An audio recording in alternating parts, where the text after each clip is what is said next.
लाहौर में इंसदाद दहशतगर्दी की अदालत ने जिन्ना हाउस पर हमले और जलाओ घेराव के मामले पर खदीजा शाह के बाद इस गिरफ्तारी जमानत की दरख्वास्त पर दलाइल मुकम्मल हो गए। वकील सुमेर खोसा ने अदालत को बताया कि खदीजा शाह को दौरान हिरासत वकील से मिलने दिया, न ही उनके फैमिली मेंबरान से मुलाकात की इजाजत दी गई। वकील ने दलाइल में बताया कि खदीजा शाह को शनाख्त परेड से पहले गैर कानूनी तौर पर हिरासत में रखा गया। ये FIR में भी नामजद नहीं है और जलाओ घेराव के मामलात में भी उनका कोई किरदार साबित नहीं हो रहा। मुलजिमा को सांस की बीमारी है और ये इंक्वायरी का केस है, इसीलिए उन्हें जमानत पर रिहा किया जाए। वाज़ेह रहे कि 9 जून को अदालत ने खदीजा शाह समेत दीगर खवातीन को जुडिशल रिमांड पर जेल भेज दिया था। अदालत ने मुलजिमाओं की मजीद जिस्मानी रिमांड की इस्तदा मुस्तरद कर दी थी। पुलिस ने 5 रोजा जिस्मानी रिमांड मुकम्मल होने के बाद खवातीन मुलजिमाओं को अदालत में पेश किया था।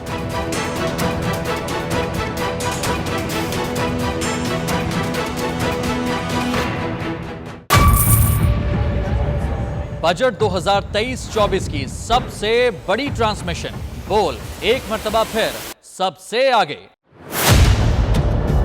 वजीर खजाना की बजट तकरीर की सबसे बड़ी कवरेज 62% अवाम ने देखा बोल की स्क्रीन पर। Welcome back to the budget transmission.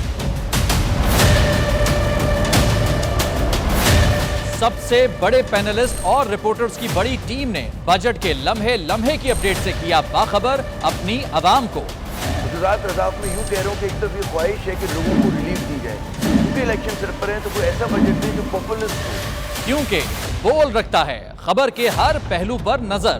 बोल है सबसे आगे सबसे पहले।